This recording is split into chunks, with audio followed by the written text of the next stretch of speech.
Hello hi ಸ್ನೇಹಿತರೆ, ದ್ವಿತೀಯ PUC ಎಲ್ಲ ವಿದ್ಯಾರ್ಥಿಗಳಿಗೆ ಇವತ್ತು ಈ ಒಂದು ವಿಡಿಯೋ ಮಾಡ್ತಾ ಇದ್ದೇನೆ.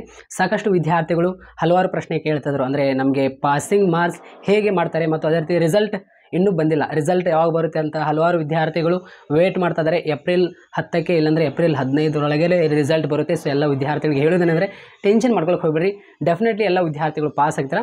ಸೊ ಸಾಕಷ್ಟು ವಿದ್ಯಾರ್ಥಿಗಳು ಯಾವ ರೀತಿಯಲ್ಲಿ ಇವಾಗ ನಾವು 80 ಮಾರ್ಕ್ಸ್ಗೆ ಆ್ಯನ್ಯುವಲ್ ಎಕ್ಸಾಮ್ ಬರೆದಿದ್ವಿ, 80 ಮಾರ್ಕ್ಸ್ಗೆ ಪಾಸಿಂಗ್ ಮಾರ್ಕ್ಸ್ ಎಷ್ಟಾಗಿರುತ್ತೆ 24 ಆಯಿತಾ. ಅದೇ ರೀತಿ ನಿಮಗೆ 100 ಮಾರ್ಕ್ಸ್ಗೆ ಏನಿದಿಲ್ಲ ಈ ಪ್ರೈವೇಟ್ ಹಾಗೂ ರಿಪ್ರೆಟ್ಸ್ ವಿದ್ಯಾರ್ಥಿಗಳಿಗೆ ಇನ್ನು 20 ಮಾರ್ಕ್ಸ್ ಸ್ಕೇಲ್ ಅಪ್ ಮಾಡಲಾಗೋದು ಅಂತ ಹೇಳಿದ್ದಾರೆ ಆಯಿತಾ. ನಿಮ್ಮ ಕಾಲೇಜಿನವರು ಸ್ಕೇಲ್ ಅಪ್ ಮಾಡಿ ಏನಿದಿಲ್ಲ ಕರ್ನಾಟಕ ಶಾಲಾ ಪರೀಕ್ಷೆ ಮತ್ತು ಮೌಲ್ಯ ನಿರ್ಣಯ ಮಂಡಳಿ ಓಕೆ ಅಲ್ಲಿ ಅವರಿಗೆ ಇನ್ಫಾರ್ಮ್ ಮಾಡ್ತಾರೆ. ಅಂದರೆ ಅವರಿಗೆ ಏನಿದಿಲ್ಲ ಡಾಟಾ ಸೆಂಡ್ ಮಾಡ್ತಾರೆ. ಯಾರು? ನಿಮ್ಮ ಕಾಲೇಜಿನವರು. ಯಾರಿಗೆ? ಈ ರಿಪೀಟರ್ಸ್ ಹಾಗೂ ಪ್ರೈವೇಟ್ಸ್ ಎಲ್ಲ ವಿದ್ಯಾರ್ಥಿಗಳಿಗೆ. ಅವರು ಏನಿದೆಯಲ್ಲ ಇವಾಗ ನೀವು 80 ಮಾರ್ಕ್ಸ್ನಲ್ಲಿ ಎಷ್ಟು ಅಂಕಗಳನ್ನು ಪಡೆದುಕೊಂಡಿದ್ದೀರಾ ಆಯಿತಾ. 80 ಇದು ಪ್ರೈವೇಟ್ ಹಾಗೂ ರಿಪೀಟರ್ಸ್ ವಿದ್ಯಾರ್ಥಿಗಳಿಗೆ. ಇದರ ಆಧಾರ ಮೇಲೆ ಏನಿದೆಯಲ್ಲ ಸ್ಕೇಲ್ ಅಪ್ ಮಾಡಿ ಅವರು ಅಂತಿಮವಾಗಿ ನಿಮಗೆ KResults.nrc.in ಈ ಒಂದು ವೆಬ್ಸೈಟ್ನಲ್ಲಿ ಏನಿದೆಯಲ್ಲ ನಿಮಗೆ ಅಲ್ಲಿ ಏನಿದೆಯಲ್ಲ ನಮೂದನೆ ಮಾಡ್ತಾರೆ. ನಮೂದನೆ ಮಾಡಿದ ನಂತರ ನೀವೇನಿದೆಯಲ್ಲ ಇವಾಗ ಏಪ್ರಿಲ್ 10ಕ್ಕೆ ಇಲ್ಲಾಂದರೆ ಏಪ್ರಿಲ್ 15 ಅಷ್ಟರೊಳಗೆ ನಿಮ್ಮದು ರಿಸಲ್ಟ್ ಬರುತ್ತೆ. ಅಲ್ಲಿ ಹೋಗಿ ನೀವು ಬೆಳಗ್ಗೆ ನೋಡ್ಕೋಬೇಕಾಗುತ್ತೆ. ಒಂದು 10 ಗಂಟೆ ಇಲ್ಲಾಂದರೆ 11 ಗಂಟೆವರೆಗೆ ರಿಸಲ್ಟ್ ನಿಮ್ಮದು ಮಾರ್ನಿಂಗ್ ಅಷ್ಟರೊಳಗೆ ಬರುತ್ತೆ. ಸೊ ಎಲ್ಲ ವಿದ್ಯಾರ್ಥಿಗಳಿಗೆ ಹೇಳೋದೇನೆಂದರೆ ನಿಮ್ಮ ಪೇರೆಂಟ್ಸ್ ಜೊತೆ ನಿಮ್ಮ ರಿಸಲ್ಟ್ ನೋಡ್ಕೊಳ್ಳಿ. ಸೊ ಅದೊಂಥರ ಖುಷಿ ಆಗುತ್ತೆ ನಿಮಗೆ. ನಿಮ್ಮ ರಿಸಲ್ಟ್ ನೀವು ನೋಡ್ಕೊಂಡ ತಕ್ಷಣ ಎಲ್ಲ ಅಂದರೆ ಫ್ಯಾಮಿಲೀಸ್ ಇರ್ತಾರೆ, ಅವ್ರ ಮುಂದೆ ನಿಮ್ಮ ಫಲಿತಾಂಶ ನೋಡ್ಕೊಳ್ಳಿ ಓಕೆ. ಅದೊಂಥರ ಖುಷಿ ಆಗುತ್ತೆ. ಯಾಕೆಂದರೆ ನೀವು ಹಾರ್ಡ್ ವರ್ಕ್ ಮಾಡಿರ್ತಾರೆ, ಆ ಹಾರ್ಡ್ ವರ್ಕ್ ಮಾಡಿದ್ದು ಅದರ ಪ್ರತಿಫಲ ನಿಮಗೆ ಸಿಗಬೇಕು. ಸೊ ಏನೂ ವರಿ ಮಾಡ್ಕೊಳಕ್ಕೆ ಹೋಗಬೇಡಿ, ಎಲ್ಲ ವಿದ್ಯಾರ್ಥಿಗಳು ಪಾಸ್ ಆಗಿರ್ತಾರೆ. ಸೊ ಇವಾಗ ನೋಡಿ ಈ ಒಂದು ಫ್ರೆಷರ್ಸ್ ವಿದ್ಯಾರ್ಥಿಗಳಿಗೆ ಓಕೆ ಮತ್ತು ಪ್ರೈವೇಟ್ ಹಾಗೂ ರಿಪೀಟರ್ಸ್ ಎಲ್ಲ ವಿದ್ಯಾರ್ಥಿಗಳಿಗೆ ಸೇಮ್ ಆಗಿರುತ್ತೆ. 80 ಮಾರ್ಕ್ಸ್ಗೆ ಏನಿದಿಲ್ಲ 24 ಮಾರ್ಕ್ಸ್ ಪಾಸಿಂಗ್ ಮಾರ್ಕ್ಸ್ ಆಗಿರುತ್ತೆ. ಇನ್ನೊಂದು ನೆನಪಿನಲ್ಲಿ ಇಟ್ಕೊಳ್ಳಿ, ಕೆಲವೊಂದು ವಿದ್ಯಾರ್ಥಿಗಳು ನಾನು ಜಸ್ಟ್ ಪಾಸಿಂಗ್ ಮಾರ್ಕ್ಸ್ ಬರೆದು ಬಂದೀನಿ ಅಂಥ ವಿದ್ಯಾರ್ಥಿಗಳಿಗೆ ಏನಿದಿಲ್ಲ ಜಸ್ಟ್ ಪಾಸಿಂಗ್ ಮಾರ್ಕ್ಸ್. ಇವಾಗ ನೋಡಿ ನಿಮಗೆ ಪಾರ್ಟ್ 1 ಮತ್ತು ನೋಡಿ ಪಾರ್ಟ್ ಎ ಅಂತ ಇರುತ್ತೆ. ಇಲ್ಲಿ ಪಾರ್ಟ್ ಎನಲ್ಲಿ ಕನ್ನಡ ಮತ್ತು ಇಂಗ್ಲೀಷ್ ಅಂತ ಇರುತ್ತೆ. ಇಲ್ಲಿ ಕನ್ನಡ ಮತ್ತು ಇಂಗ್ಲೀಷ್ನಲ್ಲಿ ನೀವು ಕಂಪಲ್ಸರಿ ನೋಡಿ ಇವಾಗ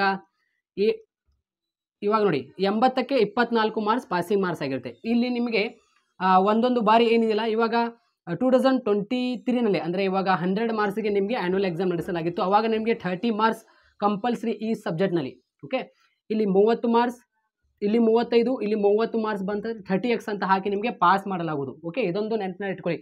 ಕೆಲವೊಂದು ಇವಾಗ ಪೊಲಿಟಿಕಲ್ ಸೈನ್ಸ್ ಆಗಿರಬಹುದು ಮತ್ತು ಸೊಸಾಲಜಿ ಆಗಿರಬಹುದು, ಇಂಗ್ಲೀಷ್ ಆಗಿರಬಹುದು ಮತ್ತು ಎಕನಾಮಿಕ್ಸ್ ಓಕೆ. ಕೆಲವೊಂದು ವಿಷಯಗಳಲ್ಲಿ ಏನಿದಿಲ್ಲ 30 ಬಂದರೆ ಅದು 30x ಅಂತ ಹಾಕಿ ಪಾಸ್ ಮಾಡ್ತಾರೆ ಆಯಿತಾ. ಡೋಂಟ್ ವರಿ, ಅದರ ಬಗ್ಗೆ ಏನೂ ವರಿ ಮಾಡ್ಕೊಳಕ್ಕೆ ಹೋಗ್ಬೇಡ್ರಿ.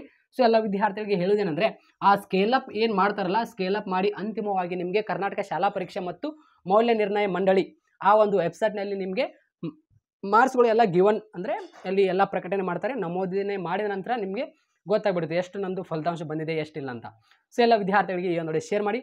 ಸುಮ್ಮನೆ ಏನೂ ಟೆನ್ಷನ್ ಮಾಡ್ಕೊಳಕ್ಕೆ ಹೋಗ್ಬೇಡ್ರಿ, ಹ್ಯಾಪಿ ಆಗಿರಿ, ಖುಷಿಯಾಗಿರಿ. ಡೆಫಿನೆಟ್ಲಿ ಎಲ್ಲ ವಿದ್ಯಾರ್ಥಿಗಳು ಪಾಸ್ ಆಗ್ತೀರಾ. ಸೊ ನನಗೆ ಹೋಪ್ ಇದೆ, ಯಾಕೆಂದರೆ ನೀವು ಕೂಡ ತರಗತಿಗಳನ್ನು ನೋಡಿದ್ದೀರಾ, ಅವೇ ಕ್ವಶನ್ಸ್ಗಳು ಬಂದಿತ್ತು ನಾನು ಹೇಳಿದ್ದು ಎಲ್ಲ ಕ್ಲಾಸಸ್ಗಳಲ್ಲಿ. ಸೊ ಎಲ್ಲ ವಿದ್ಯಾರ್ಥಿಗಳು ಚೆನ್ನಾಗಿ ಎಕ್ಸಾಮ್ ಬರೆದಿದ್ದೀರಾ, ಅದೊಂದು ಬಹಳ ಖುಷಿ ಆಗ್ತದೆ. ಸೊ ನಮಗೂ ಕೂಡ ಹೇಳಿದ್ದಾರೆ ಅಂದರೆ ಈ ಎಕ್ಸಾಮ್ಗಳು ಏನು ನಡೀತಲ್ಲ 2024 ಮಾರ್ಚ್ 1ರಿಂದ ಮಾರ್ಚ್ 22 ಚೆನ್ನಾಗಾಗಿದೆ. ಮತ್ತು ವ್ಯಾಲ್ಯೂಯೇಷನ್ ಓಕೆ ಏನು ನಿಮ್ಮದು ಚೆಕ್ ಮಾಡ್ತಾರಲ್ಲ ಪೇಪರ್, ಅಲ್ಲಿ ಕೂಡ ಏನಿದಿಲ್ಲ ಸ್ಟ್ರಿಕ್ಟ್ಲಿ ಏನು ಚೆಕ್ ಆಗಿಲ್ಲ, ಬಟ್ ಅಷ್ಟೇ ಮಿಡಲ್ ಲೆವೆಲ್ನಲ್ಲಿ. ಇವಾಗ ಜಸ್ಟ್ ಯಾರು ಓನ್ ಆಗಿ ಬರೆದು ಬಂದರೆ ಅವರು ಕೂಡ ಪಾಸ್ ಆಗ್ತಾರೆ, ಏನೂ ವರಿ ಮಾಡ್ಕೊಳಕ್ಕೆ ಹೋಗ್ಬೇಡ್ರಿ. ಬುಕ್ನಲ್ಲಿ ಹೆಂಗಿದೆ ಆನ್ಸರ್ ಹಾಗೆ ಇರಬೇಕಂತ ಏನಿಲ್ಲ, ನಿಮ್ಮದೇ ಆದ ಓನ್ ಓಕೆ ಮೈಂಡ್ನಲ್ಲಿ ನೀವು ಬರೆದರೂ ಕೂಡ ಓಕೆ, ಏನು ಓಕೆ ಅಡ್ಡಿಲ್ಲ ಓಕೆ. ಸೊ ಓನ್ ಮೈಂಡ್ನಲ್ಲೇ ಬರಿಬೇಕು. ಅಂದರೆ ಇವಾಗ ನೀವು ಆ ಒಂದು ಪ್ರಶ್ನೆಗೆ ಏನು ಅರ್ಥ ಮಾಡಿಕೊಂಡಿದ್ದೀರಾ ಅಂತ ನೀವು ಬರಿಬೇಕಲ್ಲ. ಸೊ ಬುಕ್ನಲ್ಲಿ ಹೆಂಗಿದೆ ಹಾಗೆ ಬರಿಬೇಕಂತ ಏನಿಲ್ಲ, ನೀವು ಏನು ಅರ್ಥ ಮಾಡಿಕೊಂಡಿದ್ದೀರಾ ಅದು ಮೇನ್. ಯಾಕೆಂದರೆ ನಾವು ಕಲಿತಾ ಇದ್ದೀವಿ ಆಯಿತಾ. ಬುಕ್ನಲ್ಲಿ ಹೆಂಗಿದೆ ಹಾಗೆ ಬರಿಬೇಕಂತ ಏನಿಲ್ಲ. ಕೆಲವೊಂದು ಕ್ವಶನ್ಸ್ಗಳಿಗೆ ಇರುತ್ತೆ ಬುಕ್ನಲ್ಲಿ ಹೆಂಗೆ ಇರುತ್ತೆ ಹಾಗೆ ಬರಿಬೇಕು. ಕೆಲವೊಂದು ಕ್ವಶನ್ಸ್ಗಳು ಏನಿದೆಲ್ಲ ರಿಲೇಟೆಡ್ ಆನ್ಸರ್ ಇರಬೇಕು. ಸೊ ಡೆಫಿನೆಟ್ಲಿ ಮಾರ್ಕ್ಸ್ ಕೊಡ್ತಾರೆ, ಏನು ವರಿ ಮಾಡ್ಕೊಳಕ್ಕೆ ಹೋಗ್ಬೇಡ್ರಿ. ಸೊ ಎಲ್ಲ ವಿದ್ಯಾರ್ಥಿಗಳು ಹೇಳೋದೇನೆಂದರೆ ಟೆನ್ಷನ್ ಮಾಡ್ಕೊಳಕ್ಕೆ ಹೋಗ್ಬಿಡ್ರಿ, ಪಾಸ್ ಆಗ್ತೀರಿ ಎಲ್ಲರೂ. ರಿಸಲ್ಟ್ ಬಂದ ತಕ್ಷಣ ನಾನು ನಿಮ್ಮ ಮುಂದೆ ಬರ್ತೀನಿ, ಲೈವ್ನಲ್ಲಿ ಬರ್ತೀನಿ. ಲೈವ್ನಲ್ಲಿ ಬಂದು ಏನಿದಿಲ್ಲ ನಿಮ್ಮ ಜೊತೆ ಮಾತಾಡ್ತೀನಿ. Thank you.